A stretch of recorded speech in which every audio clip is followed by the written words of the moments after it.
Solo levelling के episode 7 की शुरुआत में हम लोग एक बंदे को देखते हैं जो कि वू के पास आकर उसे वही सी रैंक के डंजन के बारे में रिपोर्ट देता है जिसमें जिनवू गया था। वो उसे बताता है कि वहाँ पर 6 हंटर्स मारे गए और सिर्फ एक डी रैंक और ई रैंक का हंटर ही बचे। वो सुनकर वो कहता है शायद से वो लोग डंजन से भाग गए होंगे। तो बंदा कहते नहीं, वो लोग भागे नहीं बल्कि उन लोगों ने बॉस को डिफीट करा। वो डी रैंक का हंटर यो जिनो था जिसके पास एक्सपेंसिव इक्विपमेंट थे। वो सुनकर वो कहते हैं तो फिर इसमें तो कोई इशू ही नहीं है, यो ने उस बॉस को हराया होगा, बाकी की डिटेल्स तुम खुद से इजीली ढूंढ सकते हो। तो वो बंदा उसे दूसरे हंटर के बारे में बताता है, ई रैंक के हंटर के बारे में, जो कि सर्वाइव कर गया और वो और कोई नहीं बल्कि जिनवू है। ये सुनकर वू को याद आता है कि वो जिनवू के पास गया था ये चेक करने के लिए कि उसकी सेकंड अवेकनिंग हुई है या नहीं, पर उसकी सेकंड अवेकनिंग नहीं हुई थी। तो वो बंदा उसे बताता है कि जो मरने वाले में से एक पर्सन हुआंग डोंगसुक था। ये सुनकर वो हैरान हो जाता है और कहते हैं ओ वही फेमस हुआंग डोंगसुक का बड़ा भाई। अब समझा कि ये रिपोर्ट मेरे पास क्यों आई है। अगले सीन में हम लोग जिनवू को देखते हैं जो कि घर आता है और साथ में अपने साथ खाना भी लेकर आता है। उसे देखकर उसकी बहन जिनो से कहती है क्या आज तुम्हें फिर से पैसे मिले हैं। तो कहते हैं नहीं, लेकिन थोड़े समय के लिए मैं मॉम के हॉस्पिटल के बिल्स पे कर सकता हूँ। जिसके बाद वो लोग बैठकर खाना खा रहे होते हैं। जिनाब उसे पूछती है कि उस दिन की तुम्हारे रेड का क्या हुआ। तुम्हें उस दिन काफी सारे पैसे मिले थे लेकिन तुम ज्यादा हर्ट नहीं हुए थे, तो क्या तुम्हारी जो पार्टी थी वो सही में काफी स्ट्रॉन्ग थी।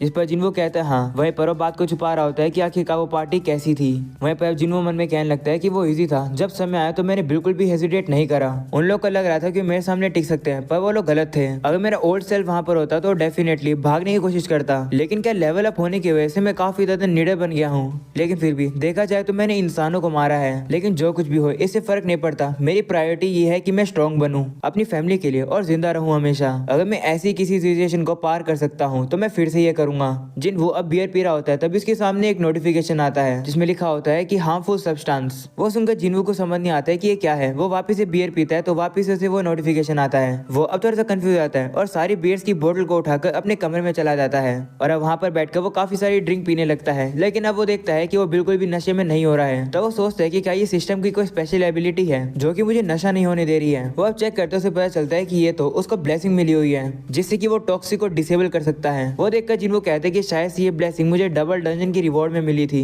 इतना कुछ हुआ है तो मैं इन ब्लेसिंग्स को चेक ही करना भूल गया था। शायद से इन्हीं एबिलिटीज की वजह से ही मेरा हाथ और पैर वापिस से ग्रो हो गए। अब ये काफी सारी चीजें हैं जो कि मुझे नहीं पता है। और अब अगले सीन में वो सो रहा होता है तभी जीना वहाँ पर आती है और उसे बताती है कि यो जिनो की तरफ से तुम्हारे लिए कॉल आया है। वो सुनकर जिनवू अब बाहर जाने लगता है तभी उसकी बहन देखती है कि जिनवू ने तो काफी सारी ड्रिंक पी रखी है। ये देखकर वो उसे कहती है कि तुम्हें इतना नहीं पीना चाहिए, ये काफी डेंजरस हो सकता है। जिस पर जिनवू कहता है चिंता मत करो मैं ठीक रहूंगा। ऐसा बोलने के बाद वो चला जाता है। जिन आप थोड़ा सा गुस्सा होती है और वो उसे कहती है कि जब मैं एक डॉक्टर बनूंगी तो ये एक्सपेक्ट मत करना कि मैं तुम्हारा ख्याल रखूंगी। अगले सीन में हम लोग जिनवू को देखते हैं जो कि यो से मिलने के लिए एक रेस्टोरेंट में जाता है। यो अब फिर से जिनवू का शुक्रिया करता है उसकी जान बचाने के लिए। जिस पर जिनवू कहता है कोई बात नहीं, रिवॉर्ड में मिले हुए ऐसे स्टोन तुमने मुझे दे दिए थे जिससे कि मेरी काफी मदद हो गई थी। और अच्छी बात तो ये है कि वहाँ पर जो कुछ भी हुआ तुमने उसके बारे में किसी को भी नहीं बताया। तो यो कहता है वो सब तुमने इसलिए किया क्योंकि वो लोग तुम्हें मारना चाहते थे, वो तो बस एक सेल्फ डिफेंस था। जिस पर जिनवू कहता है हाँ वैसे तुमने मुझे यहाँ पर क्यों बुलाया है। तो यो से कहते हैं कि मैं सोच रहा हूँ कि हम लोग एक साथ मिलकर स्ट्राइक टीम बनाएं। वहीं पर जिनवू उसकी पूरी बात सुने बिना उसे सीधा ही मना कर देता है और कहते हैं कि अमीर बेटे के साथ मुझे टाइम स्पेंड करना अच्छा नहीं लगता। वो वहाँ से जा रहा होता है तभी यो से कहता है कि मुझे तुम्हारी 19 रेड में जरूरत है। वो सुनकर जिनवू से कहते हैं क्या तुम्हें गिल्ड मास्टर बनने की सोच रहे हो। तो यो कहता है कि ये बार बैठ के मेरी बस बात सुन लो। तो अब जिनवू मान जाता है और वहाँ पे बैठ जाता है और कहते हैं ठीक है बताओ। तो अब यो से कहता है कि जैसे कि तुमने गेस कर लिया है मैं एक लाइसेंस गिल्ड मास्टर बनना चाहता हूँ। वैसा करने के लिए मुझे कम से कम 20 रेड्स के एक्सपीरियंस चाहिए। पिछली जो रेड मैंने करी थी वो मेरी पहली रेड थी। मेरी फैमिली की कंपनी को इनहेरिट करने के लिए मैंने सारी स्टडी कर ली है जितनी की जरूरत है। तो मैं कॉन्फिडेंट हूँ कि रिटन टेस्ट में मुझे कोई भी प्रॉब्लम नहीं आएगी। प्रॉब्लम बस प्रैक्टिकल एक्सपीरियंस में है। तो जिनवू अब उसे कहता है कि तुम योजिन कंस्ट्रक्शन के ओनर के दूसरे बेटे हो है ना, तो फिर तुम ये सब क्यों करना चाहते हो। तो यो से कहते हैं कि मैं अपनी कंपनी के लिए ही गिल्ड मास्टर बनना चाहता हूँ। एक्चुअली में मेरे फादर एक गिल्ड बना रहे हैं। वो सुनकर जिनवू मन में कहता है कि डंजन डेंजरस होते हैं लेकिन उसके अंदर से जो लूट मिलती है वो काफी ज्यादा कीमती होती है। योजिन कंस्ट्रक्शन बस ऐसी गिल्ड बनाना चाहती है जो कि डंजन क्लियर करेंगे और जो भी लूट होगी वो सीधा कंपनी को मिलेगी। तो ये काफी ज्यादा अच्छा एक बिजनेस का आइडिया है। तो यो अब उसे कहता है हाँ मेरे फादर का यही प्लान है। मेरे फादर चाहते हैं कि गिल्ड मास्टर एक एस रैंक का हंटर हो और मेरा भाई सेकंड कमांडर हो। वो सुनकर जिनवू कहता है कि लेकिन कंट्री के पास तो सिर्फ 7 ही एस रैंक के हंटर हैं। तो यो कहते हैं हाँ हमारी गिल्ड के साथ एक एस रैंक का हंटर जो कि मिन ब्यूंग था वो एफिलिएटेड था लेकिन वो रिटायर हो गया है। तो अब जिनवू कहते हैं क्या तुम्हारे फादर दूसरी गिल्ड से एस रैंक के हंटर छीनना चाहते हैं। ये तो काफी ज्यादा बुरा आइडिया है, ऐसा करने से तो तुम अपने दुश्मन बढ़ा रहे हो। तो यो अब उसे कहते हैं कि जो मेरा भाई है उसकी अवेकनिंग नहीं हुई है तो वो गिल्ड मास्टर नहीं बन सकता है। इससे मैं एक्सपीरियंस पाना चाहता हूँ जिससे कि मैं ये जॉब ले सकूँ। वैसे भी अगर तुम अपनी पावर्स को छुपाते हो रेड पूरी करना चाहते हो तो तुम्हें भी मदद लगेगी और मेरे फादर भी कन्विंस हो जाएंगे कि मैं स्ट्रॉन्ग हूँ कि अगर मैं एक ई रैंक के हंटर के साथ सक्सेस हुआ तो ना कि किसी हाई रैंक के हंटर के साथ। यो मन में कहता है कि जिन्वो एक बी रैंक के हंटर से भी ज्यादा स्ट्रॉन्ग है। अगर मैं किसी गलत पर्सन को चुनूंगा तो वो मेरे लिए डेंजरस है, लेकिन जिन्वो बिल्कुल परफेक्ट है। वो अब जिन्वो को एक डॉक्यूमेंट देता है और बताता है कि हम लोगों ने प्लान किया है कि हम लोग कौन सी बिल्डिंग लेंगे अपने गिल्ड के हेडक्वार्टर बनाने के लिए। वो अब उसे कहते हैं कि अगर तुम मेरी 19 रेड्स को पूरी करने में मदद करोगे तो मैं तुम्हें 30 बिलियन पैसे दूंगा। ये सुनकर जिन्वो मन में कहते हैं कि तो काफी सारा पैसा है। अगर मेरा ओल्ड सेल्फ होता तो वो इस ऑफर को एक्सेप्ट कर लेता, लेकिन चीजें अभी अलग है क्योंकि मैं एक लौता ऐसा पर्सन हूँ जो कि लेवल अप कर सकता है। तो अगर मैं इसी तरीके से ग्रो करता रहा तो एक दिन शायद से मैं एस रैंक का हंटर बन सकता हूँ, या तो फिर मैं उससे भी ज्यादा रैंक का हो सकता हूँ। अगर मैं उस बात को कंसीडर करूँ तो 30 बिलियन पैसे तो काफी ज्यादा कम है, और वैसे भी किसी के साथ काम करने से काफी ज्यादा रिस्क है, और वैसे मुझे पता नहीं है कि लेवल अप होने से मुझ पर क्या अफेक्ट होता है। वो अब यो से कहते हैं माफ करना, मैं तुम्हारे ऑफर को एक्सेप्ट नहीं कर रहा हूँ। ऐसा बोलकर जिन्वो वहाँ से जा रहा होता है। वहीं पर यो काफी ज्यादा डिसअपॉइंट हो जाता है और उसे रोकता है और उसे कहते हैं कि अगर तुम मेरे साथ काम करोगे तो मैं तुम्हारे सीक्रेट को मरते दम तक किसी को भी नहीं बताऊंगा। ये सुनकर जिन्वो उसकी तरफ काफी गुस्से में देखता है, जिसे देख कर यो घबरा जाता है और वो चुप हो जाता है, जिसके बाद जिन्वो वहाँ से चला जाता है। अगले सीन में हम लोग दोनसू के छोटे भाई दोनसू को देखते हैं, जो कि जिन्वो और यो के बारे में इन्फॉर्मेशन निकलवाता है। वो अब कहते हैं कि मेरे बड़े भाई का किसी ने मर्डर कर दिया है। ये सुनकर उसकी सर्वेंट कहती है कि आपके पास इस बात का कोई एविडेंस है? तो वो उसे चुप कराता है और कहता है कि मुझे बस इन्फॉर्मेशन दो। तो मान जाती है और वो उसे वो इन्फॉर्मेशन दे देती है, जिसके बाद दोनसू उससे कहता है कि अगर मैं किसी को एब्रोडली मार दूंगा तो क्या होगा? तो कहती है कि अगर वो कंट्री के अंदर हंटर क्राइम ट्रीटी हो तो आपको ट्रायल हो सकती है, लेकिन अगर ऐसा नहीं हुआ तो आपको घर भेज दिया जाएगा प्रोसिक्यूशन करिए, और उसके बाद तुम नेगोशिएशन कर पाओगे जिससे कि तुम्हारी सजा कम हो पाएगी। वो सुनकर दोनसू से कहते हैं अगर ऐसी बात है तो मेरे शेड्यूल स्विच कर दो। तो उसकी सर्वेंट उसे कहती है कि अगर तुम इतनी सडनली चेंज करोगे तो गिल्ड का बिजनेस खराब हो जाएगा। वो सुनकर दोनसू कहते हैं ठीक है फिर मैं वेट करता हूँ, लेकिन जब मैं फ्री हूँ तो बताना, मैं वहाँ पर चला जाऊंगा और यो और जिन्वो को मार दूंगा। तो लड़की कहती है ठीक है मैंने शेड्यूल ऐड कर दिया है। दोनसू अब कहते हैं कि मैं होप करता हूँ कि मेरे वहाँ पहुंचने से पहले वो दोनों मर ना जाएं। वो यहाँ पर जिन्वो और यो की बात कर रहे हैं। अगले सीन में हम लोग जिन्वो को देखते हैं जो कि रनिंग करने के लिए आए हैं और साथ में उसकी बहन भी आई है। वो लोग अब दौड़ना शुरू करते हैं। जिन्वो अब अपनी बहन से कहता है कि अगर तुम्हें 30 बिलियन पैसे मिल जाएंगे तो तुम उसका क्या करोगी? तो कहती है कि अगर इतने पैसे मिल जाएंगे तो मैं मॉम के इलाज के लिए लगाऊंगी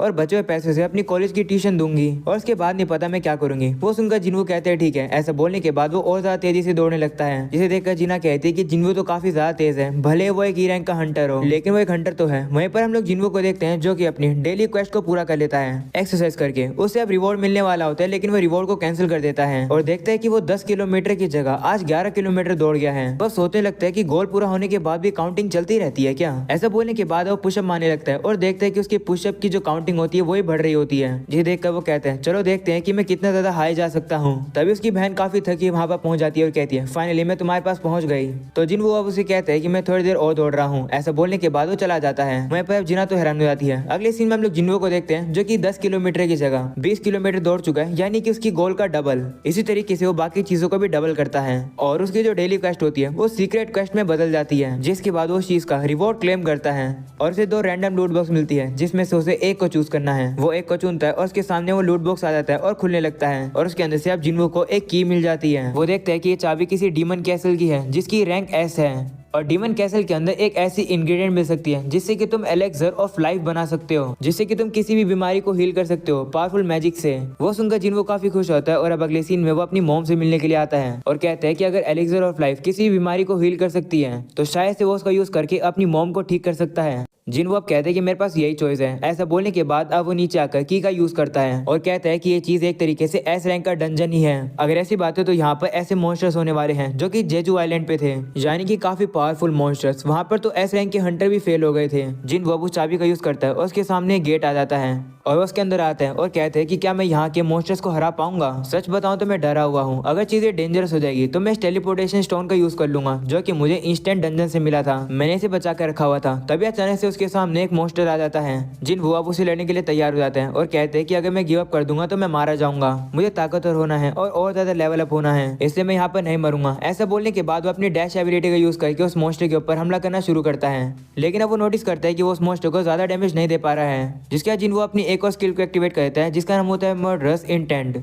लेकिन अभी उस मॉन्स्टर को कुछ नहीं होता है, इसलिए वो जाकर उस मॉन्स्टर के ऊपर सीधा अपने डैगर से हमला करता है, लेकिन अभी उस मॉन्स्टर के ऊपर कोई भी फर्क नहीं पड़ रहा होता है। वो मॉन्स्टर अब जिन्वो को थोड़ा सा दूर फेंक देता है, जिसकी वजह से उसे मौका मिल जाता है जिन्वू के ऊपर अटैक करने का। वो उसके ऊपर हमला करके जिन्वू के हाथ को खा लेता है, जिसके बाद वो उसके ऊपर फिर से पैर रख देता है। इससे जिन्वू की हेल्थ काफी ज्यादा गिरने लगती है। जिन्वू अब घबरा जाता है क्योंकि उस मॉन्स्टर ने एक ही बारी में आधी से थोड़ी कम एचपी खा ली। वो मॉन्स्टर वापस उसके ऊपर हमला करता है तो जिन्वू जल्दी से उसके अटैक को डॉज करके साइड में हट जाता है और देखता है कि अब वो मॉन्स्टर एक रेज नाम की स्किल का यूज करता है, जिससे कि उस मॉन्स्टर की एबिलिटीज 3 मिनट के लिए डबल हो जाती है। वो मॉन्स्टर अब जिन्वू के ऊपर काफी तेज से हमला करता है। जिन्वू को तो मौका भी नहीं मिलता है उस अटैक को डॉज करने का। वो अब काफी जोर से आकर पीछे गिरता है और जो उसकी हेल्थ होती है वो भी आधी से कम हो जाती है और अब वो मॉन्स्टर उसके ऊपर वापस से हमला करने के लिए आ जाता है। जिन्वू के पास अब कोई भी चॉइस नहीं होती है, उसे टोटल रिकवरी यूज करनी पड़ती है, जिसकी वजह से वो पूरी तरीके से हील हो जाता है। उसका हाथ भी वापस आ जाता है और वो सीधा जाकर उस मॉन्स्टर की आंखों के ऊपर हमला करता है और देखता है कि ये चीज काम कर रही है। तभी वो मॉन्स्टर उसे पीछे फेंक देता है और वो मॉन्स्टर फिर से जिन्वू के ऊपर काफी तेजी से हमला कर देता है। इसी तरीके से वो मॉन्स्टर अब उसे लगातार मार रहा होता है। हम लोग अब देखते हैं कि जिन्वू की हालत काफी ज्यादा बेकार हो जाती है, उसकी हेल्थ भी काफी कम बची है। वो कहने लगता है कि सिस्टम मुझे बार बार अलर्ट कर रहा है कि मैं मरने वाला हूँ क्योंकि मैं एक प्लेयर हूँ, ये कोई नॉर्मल रीअवेकनिंग नहीं है। अगर मैं इस मॉन्स्टर के रेस स्टेटस को 3 मिनट के लिए सहन कर पाऊँ तो शायद से मैं जीत पाऊँ, लेकिन ये डेंजरस है, मैं ये नहीं कर सकता हूँ। वो अब टेलीपोर्टेशन स्टोन बाहर निकाल लेता है और कहता है कि मैं इसे यूज करके बाहर निकल जाता हूँ। तभी वो मॉन्स्टर वापस उसके ऊपर हमला करने के लिए आ जाता है और अब हड़बड़ी में जिन्वू के हाथ से वो टेलीपोर्टेशन स्टोन नीचे गिर जाता है।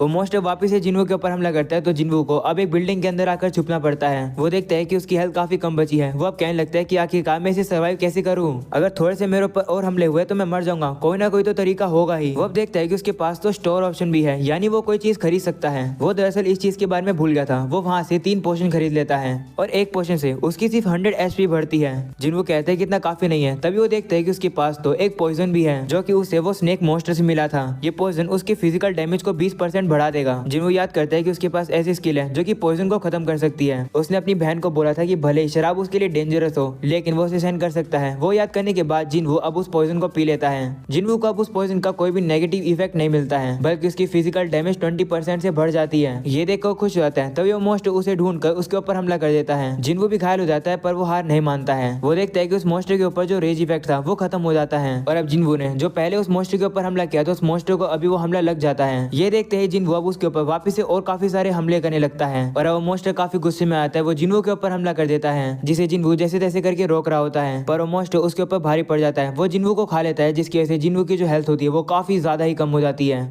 पर जिन्वू अभी भी हार नहीं मानता है। वो खड़ा होकर अब उस मॉन्स्टर की आंखों के ऊपर लगातार हमले कर रहा होता है। वो मॉन्स्टर अब दर्द की वजह से इधर से उधर दौड़ने लगता है। वहीं पर जिन्वू और ज्यादा पावरफुल हो जाता है और वो उस मॉन्स्टर के ऊपर लगातार हमले करने लगता है और फाइनली जिन्वू उस मॉन्स्टर को मार गिराता है। उस मॉन्स्टर को हराने की वजह से जिन्वू का काफी ज्यादा लेवल अप होने लगता है और उसकी जितनी भी इंजरीज होती है वो हील हो जाती है। वो अब काफी ज्यादा रिलीफ फील करता है कि उसने उस मॉन्स्टर को हरा दिया। वो अब जैसे खड़ा होता है वो देखता है कि रिवॉर्ड में उसे एक और चाबी मिलती है और साथ में और काफी सारे आइटम्स। वो देखकर जिन्वू कहता है कि क्या जिस मॉन्स्टर को मैंने हराया है वो इस गेट को प्रोटेक्ट कर रहा था। तभी जिन्वू देखता है कि उसे एलेक्सर ऑफ लाइफ को बनाने का फॉर्मूला भी मिल जाता है। वो देखता है कि एलेक्सर ऑफ लाइफ को बनाने के लिए उसे 3 आइटम्स की जरूरत होगी जो कि उसे डीमन कैसल में मिलेंगे। जिन्वू अब कहने लगता है कि इस फाइट के बाद मुझे पता चल गया कि मैं कितना ताकतवर हूँ, लेकिन अगर अभी मैं डीमन कैसल में जाऊंगा तो मैं डेफिनेटली मारा जाऊंगा, इसलिए मैं यहाँ पर वापस जरूर आऊंगा। जब मैं ताकतवर हो जाऊंगा तो मैं यहाँ जरूर वापस आऊंगा, मैं वादा करता हूँ। और अब इसी के साथ हो जाता है ये एपिसोड यहीं पर खत्म। पसंद आया तो लाइक कर देना, चैनल पर न्यू हो तो सब्सक्राइब कर देना। मिलते हैं अगले एपिसोड में, तब तक के लिए बाय बाय।